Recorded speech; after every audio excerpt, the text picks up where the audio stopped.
Disebutkan dalam sebuah hadis bahwa orang-orang yang membaca Al-Quran itu senantiasa dimintai ampun dosa-dosanya oleh para malaikat. Karena orang yang membaca Quran itu hakikatnya mereka adalah orang yang mengamalkan sesuatu yang paling dicintai Allah Subhanahu wa ta'ala. Bismillahirrahmanirrahim.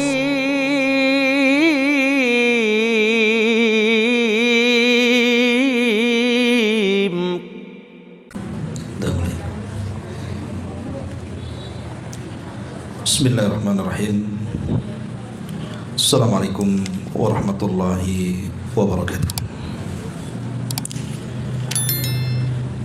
Alhamdulillah wassalatu wassalamu ala Rasulillah wa ala alihi wa sahbihi wa mawalah wa la hawla wa la quwata illa billahi wa ba'du. Alhamdulillah, di siang ini kita bisa duduk kembali untuk mengkaji kitab Bulughul Maram, dan kita masuk pada hadis ke 534 di sini. Masih dari hadis Jabir radhiyallahu anhu. Wa anhu, maksudnya dari Jabir, qala, dia berkata,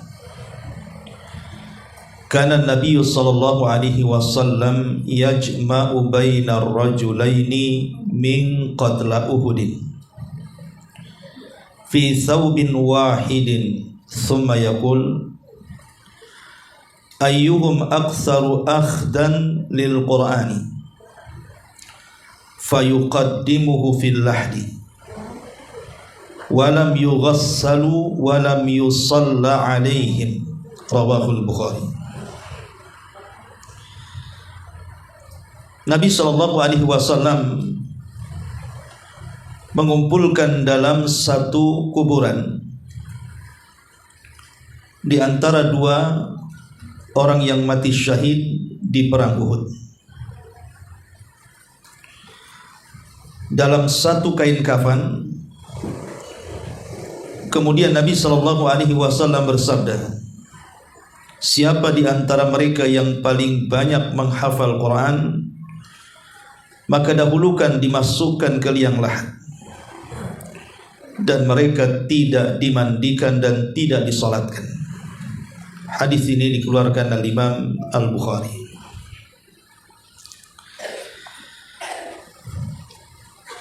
Ma'asyiral muslimat yang dimuliakan Allah Subhanahu wa ta'ala,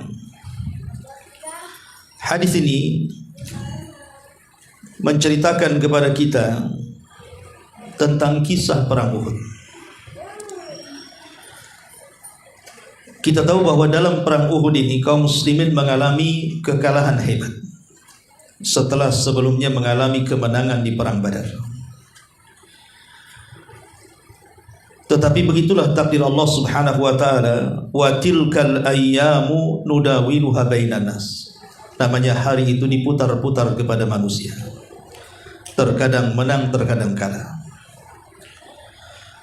Tentu tujuannya juga ikhtibar, menguji keimanan para sahabat Nabi SAW dalam peperangan, dan membuktikan bahwa Nabi adalah seorang manusia biasa sama dengan yang lainnya.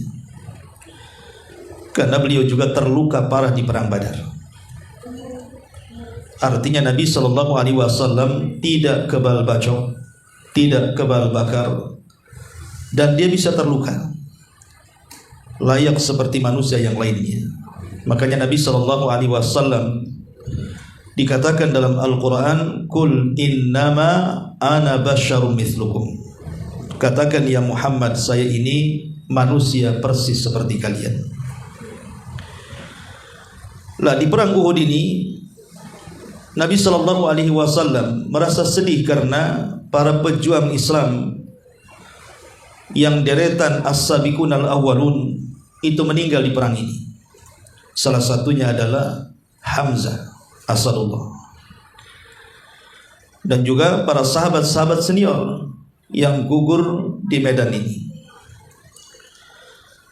Lah karena banyaknya yang gugur sampai 70 para syuhada, maka Nabi SAW terkadang kemudian mengumpulkan dalam satu kuburan itu 2-3 orang dengan satu kain kafan membungkus mereka, menunjukkan betapa susahnya saat itu, sehingga tidak bisa setiap orang yang mati syahid dikafani masing-masing. Ada satu kisah menarik dalam perang Uhud ini. Kenapa Nabi SAW sampai menguburkan dalam satu liang lahat itu 2 ataupun 3 sahabat Nabi SAW? Hadis ini diriwayatkan oleh Jabir bin Abdullah radhiyallahu anhu. Lah kebetulan yang meninggal salah satunya adalah ayahanda beliau yang bernama Abdullah ibnu Haram, ayahanda daripada Jabir bin Abdullah radhiyallahu anhu. Lah Abdullah ataupun Abdullah ibn Haram sendiri adalah sahabat Nabi SAW yang memiliki kemuliaan di sisi Nabi SAW. Karena bagaimanapun dia pemimpin Ansar, ayahanda Jabir bin Abdullah ini, dan dia orang yang pertama kali terbunuh di perang Uhud. Al-Imam Al-Bukhari sampai meriwayatkan sebuah hadis dari Jabir bin Abdullah putranya sendiri. Jadi saat terjadi perang Uhud, maka didatangkan kepadanya ayahandanya yang telah gugur.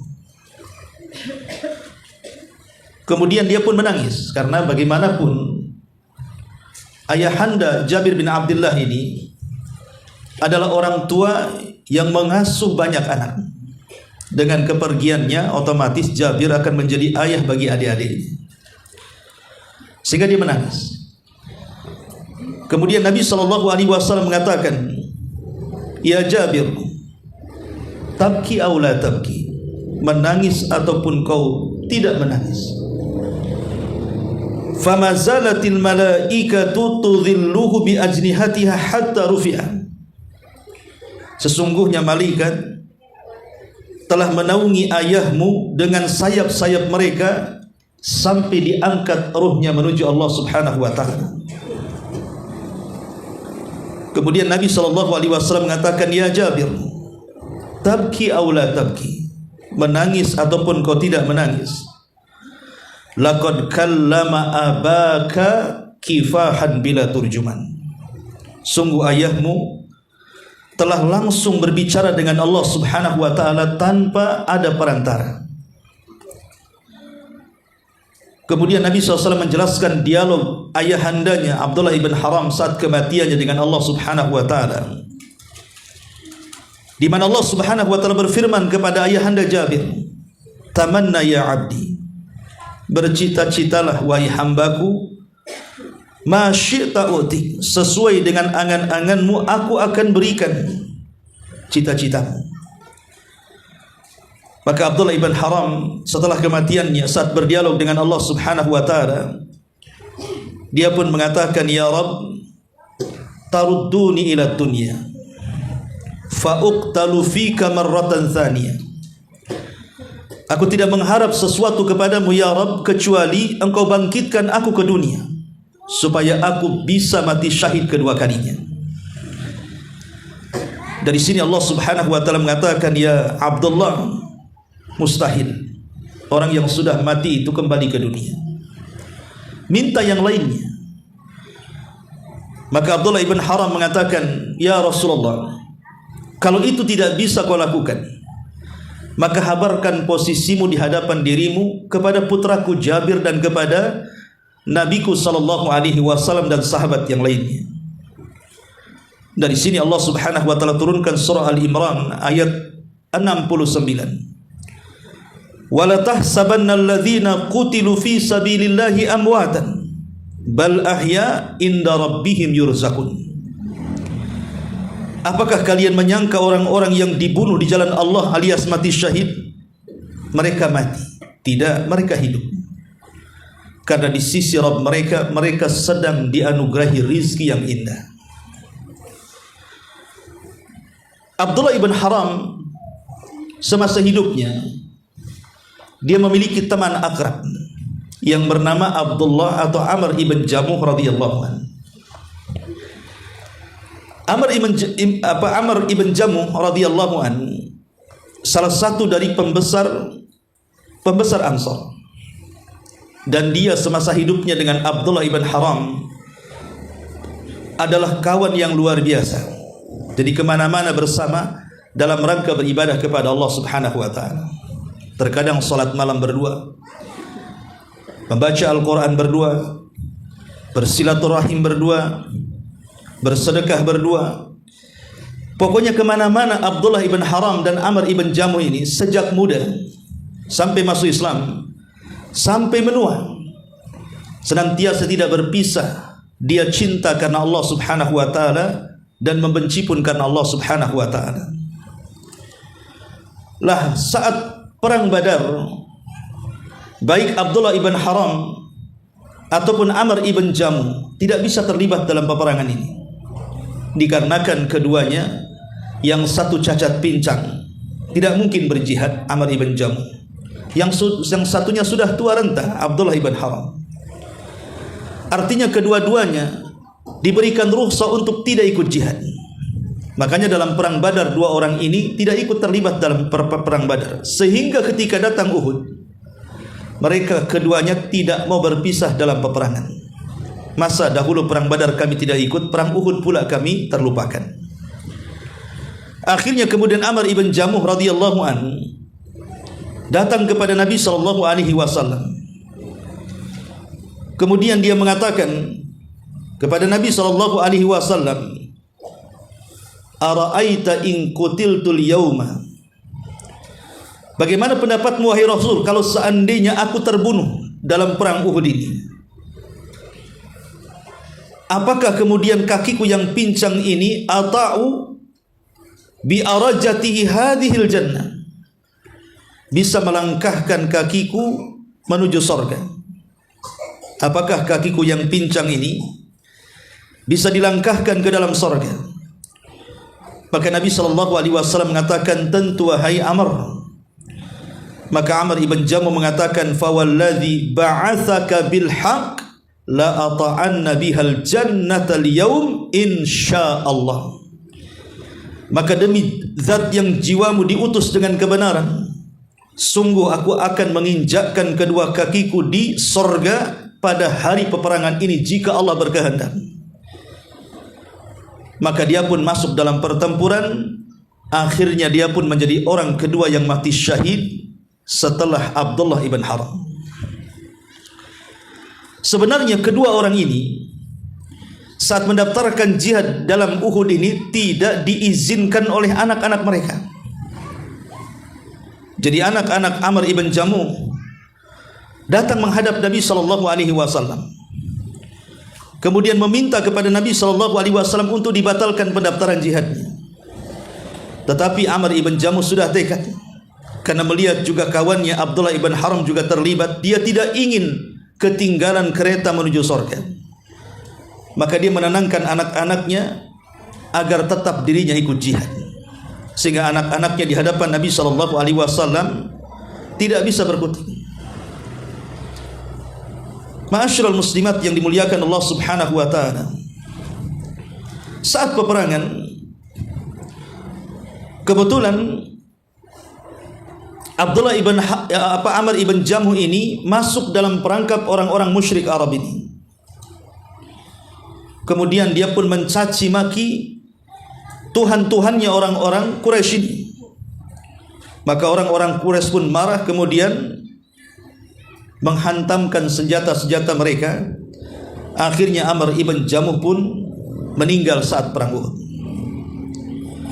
Adapun Abdullah ibn Haram, maka Jabir memelas kepada Nabi sallallahu alaihi wasallam dan mengatakan, "Ya Rasulullah, ayahku sudah tua.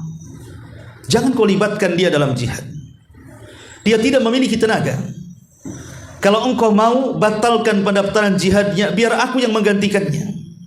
Aku masih muda dan aku kuat dan juga kekar. Ketika kemudian ayahandanya Jabir ini, Abdullah bin Haram, mendengar anaknya hendak membatalkan jihad untuk dirinya, dia datang menemui Nabi SAW. Kemudian dia mengatakan, ya Rasulullah, kalau ini bukan rebutan sorga, tentu aku siap untuk digantikan posisiku. Masalahnya di sini adalah kedudukannya sorga. Siapa yang mati syahid maka dia akan masuk sorga. Maka aku tidak mau sorga digantikan dengan siapapun. Maka dengan tekad yang kuat, akhirnya Abdullah ibn Haram pun yang sudah tua renta, sudah tidak punya tenaga, sebenarnya tidak layak untuk jihad, tapi semangatnya luar biasa. Akhirnya kemudian dia pun meninggal, dan orang yang pertama terbunuh di perang Uhud, Abdullah ibn Haram dan Amr ibn Jam. Pertemanan yang luar biasa sejak zaman jahiliyah, saat masuk Islam dan saat mati syahid, dan keduanya dikuburkan dalam satu liang lahat. Karena Nabi SAW ketika itu memerintahkan Jabir, ketika dia hendak memasukkan Abdullah ibn Haram ke liang lahat, maka Nabi SAW mengatakan, masukkan juga Amr ibn Jamuh ke liang lahat yang sama. Karena aku melihat semasa hidup keduanya adalah orang yang bersama-sama, yang tidak lepas di dalam rangka beribadah kepada Allah Subhanahu wa ta'ala. Dari sini kita tahu bahwa dalam perang Uhud ini ada yang dimasukkan dalam satu lubang itu 2 orang, terkadang 3 orang, terkadang 4 orang. Lah, tetapi di sini Nabi SAW ingin menjelaskan dalam hadis dari Jabir bin Abdullah ini tentang keutamaan orang-orang yang peduli dengan Al-Quran. Kata Nabi SAW, ayyuhum aktsaru akhdan lil Quran.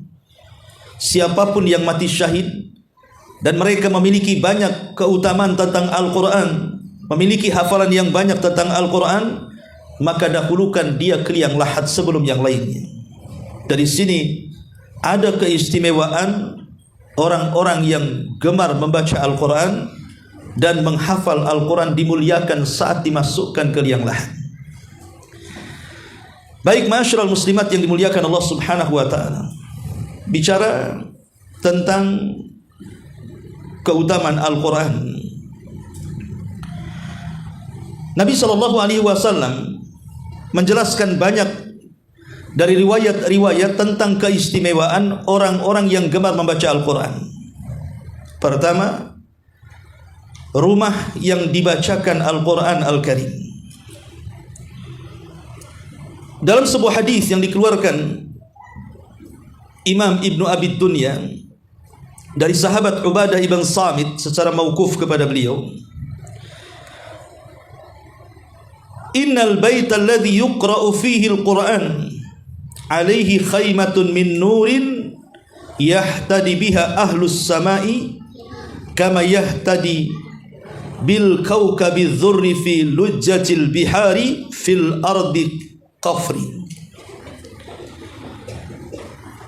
Rumah yang di dalamnya dibacakan Al-Quran memiliki tenda yang bercahaya, yang dengan cahaya itu bisa menerangi seluruh penduduk langit, seperti halnya bintang-bintang mampu menyinari seluruh langit dengan cahaya yang luar biasa, sampai cahayanya bisa menembus kedalaman air lautan dan kedalaman bumi. Dari sini kita tahu bahwa Al-Quran ini membawa petunjuk di rumah-rumah kaum muslimin. Maka siapapun yang gemar membaca Al-Quran di rumah-rumah kaum muslimin, maka rumah itu akan dipenuhi dengan hidayah dan berkah. Tapi sebaliknya, rumah yang tidak dibacakan Al-Quran seperti rumah roboh. Walaupun rumahnya indah semegah apapun, kalau tidak dibacakan Al-Quran maka sama dengan rumah roboh, tidak memiliki cahaya sama sekali. Kemudian yang kedua, bahwa orang yang suka membaca Al-Quran, maka dia akan mendapatkan keberkahan sampai kematiannya. Sebagaimana hadis Nabi SAW Dalam hadis ini Nabi SAW mengatakan ayyuhum aktsaru akhdan lil Quran. Siapa di antara mereka yang banyak membaca Al-Quran, dahulukan mereka ke liang lahat. Kenapa? Karena badan para pembaca Al-Quran itu diberkahi. Makanya Nabi SAW meminta supaya orang-orang yang gemar membaca Al-Quran dan banyak membaca Al-Quran serta banyak menghafal Quran, maka mereka didahulukan dibandingkan jasad-jasad yang lainnya. Kenapa demikian? Karena kelak saat manusia itu dimasukkan ke liang lahat, kemudian datang para malaikat yang akan bertanya kepada orang ini, maka Al-Quran akan membelanya. Al-Quran akan membelanya sebagaimana ma'ruf dalam hadis yang panjang sekali. Apabila diletakkan seseorang itu dalam kuburnya, kemudian para sahabat yang mengantarkannya pulang ke rumahnya masing-masing, dia sempat mendengar suara terompahnya.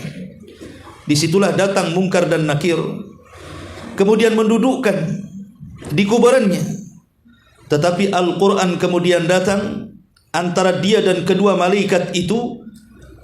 Kemudian dia pun mengatakan, ketika dua malaikat ini mengatakan ilaika hatta nas'aluhu, anyah engkau, pergi engkau, maksudnya dia mengusir Al-Quran. Saya ingin bertanya kepada orang ini, kata Munkar dan Nakir. Maka Al-Quran mengatakan la wa rabbil Ka'bah innahu li sahibi wa khalili. Jangan kau ganggu orang ini, kata Quran, karena sesungguhnya dia adalah sahabatku dan dia juga kekasihku. Lihat bagaimana Al-Quran Al-Karim tidak mau kepada orang yang membacanya saat di dunia ada keburukan yang menimpanya, sampai dia berusaha untuk menghalangi Munkar dan Nakir untuk bertanya kepada jasad orang yang senantiasa membaca Al-Quran Al-Karim. Ma'asyiral muslimat yang dimuliakan Allah Subhanahu wa ta'ala, bahkan Al-Quran Al-Karim juga dijelaskan nurun fil ardi wa dukhrun fis sama. Jadi Al-Quran itu adalah cahaya di bumi dan juga pahala yang tersembunyi di langit. Dalam sebuah hadis dari Abu Dzar Al-Ghifari radhiyallahu anhu, dia bertanya kepada Nabi SAW, ya Rasulullah, ausini, berikan wasiat kepadaku. Qala, maka Rasul mengatakan, usika bi taqwallah fa innahu ra'sul amri kulli. Ya Abu Dzar, aku wasiatkan engkau bertakwa kepada Allah, karena takwa adalah pokok dari urusan seluruh perkara. Kemudian Abu Dzar mengatakan, ya Rasulullah zidni, kalau begitu tambahkan wasiatku kepadaku. Maka Rasul mengatakan, alaika bitilawatil Qur'ani wa dzikrillahi fa innahu nurun laka fil ardi wa dukhrun laka fis sama. Maka bacalah Al-Quran banyak-banyak, berzikirlah kepada Allah, karena sesungguhnya itu adalah cahaya bagimu di dunia dan itu simpanan pahala untukmu di langit. Lihat dalam hadis Nabi SAW wasiat kepada Abi Dzar Al-Ghifari radhiyallahu anhu, bahwa orang yang membaca Quran itu maka kehidupannya akan disinari dan diberikan hidayah. Seolah-olah kalau ada masalah, maka tiba-tiba terilhamkan kepadanya, dia tahu bagaimana cara mengurainya. Jadi kalau seandainya orang yang suka membaca Quran, gemar membaca Quran, ditimpa oleh Allah Subhanahu wa ta'ala musibah dengan berbagai macam masalah, maka dia sanggup untuk melewatinya, dan seolah-olah ada saja jalan keluarnya. Bagaimana caranya? Begitulah Al-Quran menuntun dan membimbingnya, karena dia adalah cahaya di dunia dan juga pahala yang tersimpan di langit. Ma'asyiral muslimat yang dimuliakan Allah Subhanahu wa ta'ala, termasuk juga Al-Quran, orang yang membacanya menunjukkan kebersihan jiwanya. Makanya Utsman ibn Affan radhiyallahu anhu mengatakan, kalau hati-hati kalian bersih, tentu kalian tidak akan kenyang untuk membaca Al-Quran. Kata Utsman ibn Affan radhiyallahu anhu, kalau hati kalian bersih, lau tahurat qulubukum ma sabi'tu min kalami rabbikum. Kalau betul-betul bersih hati-hati kalian, kata Utsman, tentu kalian tidak akan kenyang untuk terus membaca kalam Rabb kalian Al-Quranul Karim. Makanya Utsman itu dikenal orang yang rajin membaca Al-Quran, bahkan pernah menghatamkan Al-Quran dalam 1 rakaat witir. Utsman bin Affan pernah menghatamkan Al-Quran dalam 1 rakaat witir. Ibu bisa bayangkan 1 rakaat witir membaca Al-Quran dari Al-Fatihah sampai Qul a'udzu birabbin nas, 30 juz. Hanya ada 4 manusia yang pernah menghatamkan Al-Quran dalam 1 rakaat. Salah satunya Utsman ibn Affan. Kemudian juga saya lupa namanya, yang pernah berjumpa dengan Dajjal, ya, sahabat Nabi SAW. Siapa namanya? Pokoknya ada. Kemudian dari tabi'in, di antaranya Sa'id bin Musayyib dan juga Sufyan Ats-Tsauri rahimahumullahu al-jami'. Abi Waqid al-Laitsi, sahabat Nabi SAW, Abi Waqid al-Laitsi, kemudian juga Sa'id bin Musayyib dan juga Utsman ibn Affan radhiyallahu an, kemudian Sufyan Ats-Tsauri. Tamim Ad-Dari, Tamim ibn Aus Ad-Dari, bukan Abi Sa'id, Tamim ibn Aus Ad-Dari radhiyallahu an. Ma'asyiral muslimat yang dimuliakan Allah Subhanahu wa taala, bahkan disebutkan dalam sebuah hadis bahwa orang-orang yang membaca Al-Quran itu senantiasa dimintai ampun dosa-dosanya oleh para malaikat. Karena orang yang membaca Quran itu hakikatnya mereka adalah orang yang mengamalkan sesuatu yang paling dicintai Allah Subhanahu wa ta'ala. Baik, sedikit dari faedah yang kita akan petik dari hadis yang kita baca ini. Masalah yang pertama, idza dhaqatil kafanu aw qallat al-akfan. Di sini Nabi SAW menguburkan 2 orang dengan 1 kain kafan. Lalu pertanyaannya, bagaimana kalau seandainya seseorang mengkafani, kafannya tidak cukup, tidak bisa membungkus semua badannya? Maka Imam Ibnu Qudamah rahimahullahu taala mengatakan, fa illam yajid ar-rajulu thawban yasturu jami'ahu satara ra'sahu wa ja'ala rijlaihi hashithan aw warakan. Kata Imam Ibnu Qudamah, jika seseorang mendapati kain kafan yang kurang tidak bisa membungkus badannya, maka bungkuslah seluruh badannya, tarik ke kepalanya. Adapun kakinya maka bisa dibungkus dengan selain kafan, entah dengan koran kalau di zaman sekarang, ataupun dengan dedaunan kalau di zaman dulu. Karena bagaimanapun posisi kepala itu lebih mulia dibandingkan kaki, makanya ditarik ke kepala, biarkan kakinya yang terlihat kemudian ditutup dengan benda yang lain. Karena hal ini pernah terjadi kepada sahabat Mus'ab bin Umair. Ketika dia meninggal dunia, kain kafannya tidak cukup. Padahal Mus'ab itu orang kaya, tapi diusir oleh ibunya dari rumahnya gara-gara masuk Islam, sehingga dia menjadi orang yang miskin tapi kaya agama dan diberikan kecerdasan. Makanya Rasul mempercayakan Mus'ab untuk berdakwah pertama kali ke kota Madinah dan berhasil mengislamkan banyak ketua-ketua Ansar. Lah saat Mus'ab bin Umair ini meninggal dunia, kafannya kurang, maka Nabi SAW mengatakan sebaiknya tarik ke kepala, kemudian sisanya tutupi dengan dedaunan. Dan itu juga terjadi kepada sahabat-sahabat yang meninggal di perang Uhud yang disebutkan dalam hadis ini. Bahkan 1 kain kafan bisa membungkus 2 atau 3 orang. Ini yang pertama. Yang kedua, apakah orang yang mati syahid saat dikafani harus dilepas bajunya sebagaimana ma'ruf apabila kita memandikan jenazah, kita lepas bajunya, kemudian kita kasih kain kafan? Al-Imam An-Nawawi rahimahullahu taala dalam kitabnya Al-Majmu' Syarah Muhadzab jilid ke-5 halaman 267, beliau mengatakan madhhabuna annahu yuzal ma alaihi min jadidin min hadidin wa juludin wa jubbatin mahsyuatin wa kullu ma laysa min amil libasin nas thumma waliyuhu bil khiyar. In sya'a kafanahu bima baqiya alaihi mimma huwa min 'amil libasin nas wa in sya'a nazahu wa kafanahu bi ghairihi wa tarku afdal kama sabaq. Kata Imam Nawawi, madhab kami, maksudnya madhab Syafi'i, sebaiknya dihilangkan atau dilepas barang-barang yang mati syahid seperti besi ataupun kulit yang mungkin dijadikan jirah ataupun jubah perang. Pokoknya yang bukan pakaian yang biasa dipakai orang. Setelah kemudian dilepas barang-barang yang terkait dengan peperangan, maka dikembalikan kepada walinya. Kalau pakaian biasa yang masih lengket di badannya mau dilepas semuanya dan diganti dengan kain kafan, tidak ada masalah.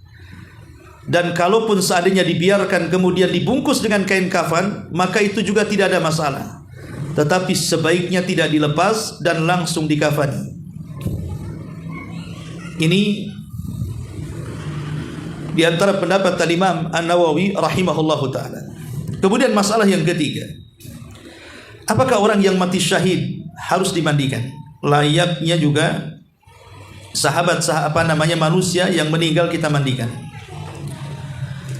Dijelaskan oleh Imam Al-Baghawi dalam Syarah Sunnah. Beliau mengatakan al-ittifaqu ala adami ghasli. Kata Imam Al-Baghawi dalam kitabnya Syarah Sunnah, beliau menukilkan kesepakatan bahwa orang yang mati syahid tidak usah dimandikan. Akan tetapi Imam Nawawi menukilkan, dan juga Imam Ibnu Qudamah menyelisih pendapat Sa'id bin Musayyib dan Hasan Al-Basri, dan kebanyakan ala ahlul ilmi ala adami jawazi ghasli. Begitu juga Imam An-Nawawi dan Ibnu Qudamah menyelisih pendapat Sa'id bin Musayyib, Hasan dan kebanyakan para ulama tentang tidak bolehnya memandikan. Kemudian mereka berdalil dengan para syuhada Uhud, di mana Nabi SAW tidak memandikan para syuhada Uhud dan langsung menguburkannya berdasarkan hadis Jabir radhiyallahu an dan juga hadis Julaibib, di mana Nabi SAW langsung menguburkannya dan tidak memandikannya. Ma'ruf kisah Julaibib yang sudah saya jelaskan. Seorang sahabat fakir, tidak dikenal orang karena tidak memiliki hasab, nasab dan kekayaan serta tidak juga ketampanan. Kemudian dia mati syahid dan tidak dikenali oleh sahabat yang lainnya, hanya Rasul yang kenal. Ketika berjumpa dengan jasad Julaibib, di sekitarnya ada 7 orang musyrik yang mati di tangannya. Kemudian dia mati syahid, diserang oleh musuh. Artinya dia memiliki jasa dalam Islam, membunuh 7 orang dalam peperangan. Sampai sedihnya Nabi SAW meletakkan kepala Julaibib di pahanya, kemudian mengatakan, sesungguhnya aku bagian daripada Julaibib dan Julaibib bagian daripada diriku. Kemudian Rasul menguburkannya sendiri dan tidak memandikannya. Kemudian juga, bagaimana kalau seandainya yang mati syahid ini dia orang yang junub? Sebagaimana ada seorang sahabat namanya Handalah. Handalah ketika perang dia tidak sempat mandi junub, kemudian meninggal. Maka sebagian ulama mengatakan, maka orang yang junub maka dia harus dimandikan. Dan ini pendapat Al-Hanabilah serta pendapat Abu Hanifah dan satu pendapat dari Imam Syafi'i rahimahullahu taala, berdasarkan bahwa Handalah saat dia junub, kemudian dia meninggal dunia, para malaikat memandikannya. Makanya kemudian Handalah disebut ghasilul malaika, satu-satunya sahabat yang dibesarkan oleh para malaikat. Tapi pendapat yang lain bahwa mandi junub tidak wajib dimandikan. Dan ini pendapat Imam Malik dan Syafi'i dalam satu pendapatnya, dan juga pendapat Imam Ahmad dalam riwayat yang lain, dan ini pendapat yang kuat wallahu alam. Walaupun junub tidak dimandikan. Adapun kisah Handalah yang dimandikan para malaikat, iya malaikat yang memandikannya, tapi bukan kita manusia yang memandikannya.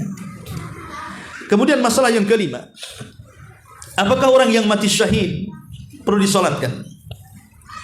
Pendapat jumhur ulama mengatakan orang yang mati syahid tidak perlu disolatkan berdasarkan hadis yang kita baca, di mana dalam hadis ini lam yughassalu wa lam yusalla alaihim, tidak dimandikan dan tidak disolatkan. Sehingga orang yang mati syahid tidak perlu disolatkan. Tapi ada pendapat dari Imam Ats-Tsauri, Abi Hanifah dan Al-Muzani mengatakan bahwa orang yang mati syahid tetap disolatkan. Tetap disolatkan. Alasannya karena Nabi SAW pernah menyolatkan Hamzah saat kematiannya. Dan Hamzah adalah paman Rasul yang disebut dengan Asadullah, mati dalam pertempuran Uhud. Dan itu dijelaskan dalam hadis Uqbah bin Amir radhiyallahu an, Nabi SAW keluar kemudian menyolatkan para syuhada Uhud. Maka dari sini terjadi silang pendapat antara salat dan tidak disalatkan. Sehingga sebagian para ulama mengatakan boleh melakukan kedua-duanya. Boleh disalatkan dan boleh juga tidak disalatkan. Kemudian masalah yang keenam tentang as-sabiyus syahid, anak-anak yang mati syahid. Maksudnya anak-anak yang belum balik, yang kemudian meninggal mungkin saat diserang. Sebab Nabi SAW tidak mengizinkan orang yang belum balik untuk ikut terlibat dalam perang. Mungkin maksudnya adalah diserang. Dan di situ mungkin di kampung itu ada anak kecil kemudian dibunuh dan begitu seterusnya. Artinya mereka mati syahid di tangan orang kafir. Apakah juga anak kecil yang meninggal saat ada penyerangan juga anak itu dikatakan syahid? Maka sebagian para ulama mengatakan wal balighu wa ghairuhu sawa'un. Wa bihadza qala Syafi'i wa Abu Yusuf wa Muhammad wa Abu Tsar wa Ibnu al-Munzir wa qala Abu Hanifah la yathbut hukmu syahadati li ghairil baligh li'annahu laysa min ahli al-qital wa lana annahu muslimun qutila fi mu'tarakil musyrikin bi qitalihim ashbaha al-baligha. Sebagian ulama sebagaimana dikatakan Imam bin Mughni, anak kecil yang terbunuh ataupun yang sudah dewasa kalau mati dalam peperangan tetap dikatakan syahid. Walaupun dalam hal ini Imam Syafi'i, Abu Yusuf, Muhammad, Abu Thawr, Ibnu al-Munzir, Abu Hanifah tidak menetapkan hukum syahid kecuali bagi orang yang balik. Kenapa? Karena anak-anak kecil itu bukan orang yang layak bertempur. Nabi SAW tidak mengizinkan anak-anak yang belum balik untuk bertempur. Artinya tetap kalau seandainya mereka terbunuh dalam peperangan, ya pahalanya diberikan kepada orang tuanya. Ma'asyiral muslimat yang dimuliakan Allah Subhanahu wa taala. Begitu juga wanita. Begitu juga wanita. Apakah kemudian kalau mati dalam pertempuran termasuk juga mati syahid atau dapat syahadah? Ada yang mengatakan wanita tidak termasuk orang yang layak untuk berperang. Oleh karena itulah tidak tertetapkan hukum syahid apabila terbunuh dalam pertempuran. Tetapi wallahu alam, apa yang disebutkan oleh Imam Ibnu Qudamah di atas, bahwa setiap yang gugur dalam peperangan, baik laki-laki, perempuan, anak-anak ataupun orang tua, maka semua dikategorikan orang yang mati syahid. Wallahu alam. Baik, masyarul muslimat yang dimuliakan Allah Subhanahu wa taala, ada beberapa masalah yang terkait dalam bab. Pertama masalah, barang siapa yang meninggal di pertempuran dengan sebab jatuh dari kuda, belum perang, ketika nyerang jatuh dari kudanya, belum menyerang dan belum diserang, dia hanya baru berjalan beberapa langkah menuju musuh, tiba-tiba jatuh dari kuda kemudian mati. Artinya dia belum membunuh dan belum dibunuh, atau mati sendiri karena terjatuh dari kudanya. Maka dijelaskan oleh Imam An-Nawawi, mazhab kami, maka orang yang seperti ini juga tidak dimandikan dan tidak disolatkan kalau seandainya didapati dia sudah meninggal dunia dan tidak ada bekas pertempuran. Karena bagaimanapun niat dia ingin berperang itu, kalau dia meninggal walaupun di tempat pembaringannya, dia sudah mendapatkan pahala mati syahid. Begitu juga orang yang terluka di medan peperangan dan dia tidak mati, matinya setelah adanya perawatan. Pamannya sebulan setelah peperangan baru dia meninggal dunia. Maka yang seperti ini kata Imam Nawawi, kata Imam Ibnu Qudamah, ghussila wa sulliya alaihi, tetap dimandikan dan disolatkan. Tetap dimandikan dan disolatkan. Karena kan sudah sebulan, sudah bukan dalam arena pertempuran, atau sudah 2 bulan atau setahun kemudian baru meninggal kan. Ma'asyiral muslimat yang dimuliakan Allah Azza wa Jalla, man qutila minal bughat. Bagaimana kalau seandainya meninggal dibunuh oleh pemberontak? Umpamanya di negeri kita ini ada pemberontak mau menumbangkan negara. Sama-sama muslim, cuman melakukan pemberontakan. Kemudian berperang. Kemudian yang memberontak ini membunuh. Bagaimana orang yang terbunuh dalam ataupun di tangan orang-orang para pemberontak? Kebanyakan para ulama tetap disolatkan dan tetap dimandikan. Dan ini pendapat Imam Ahmad dan Asy-Syafi'i rahimahullahu ta'ala, kecuali pendapat Imam Malik, tidak disolatkan. Tidak disolatkan. Tetapi kalau seandainya dia kebalikannya dari pihak pemberontak, maka orang-orang yang baik tidak boleh menyolatkannya. Para ulama, para ustadz, para pemimpin tidak boleh menyolatkannya kalau dia mati dan di pihak pemberontak. Maksudnya supaya menjadikan pelajaran bagi mereka. Kemudian apakah orang yang mati syahid di luar ma'rakah, maksudnya di luar peperangan, seperti orang yang meninggal karena sakit perut, karena taun, karena tenggelam, karena terkena runtuhan, tabrakan mobil, mati di tempat dan begitu seterusnya, itu kan mati syahid namanya. Tapi bukan dalam peperangan. Maka Imam Ibnu Qudamah, adapun syahid selain peperangan, maka mereka tetap dimandikan kemudian disolatkan.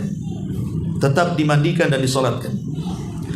Termasuk juga orang yang mati karena dizalimi, mati karena dirampok rumahnya, kemudian terbunuh orang yang di dalamnya, mati karena mempertahankan diri dan keluarganya, juga tetap dimandikan dan disolatkan. Ya, wallahu a'lam. Ini Ustaz mau menyampaikan sisa infak untuk Jabal Uhud yang disetorkan oleh Akhwat Sunnah 2 melalui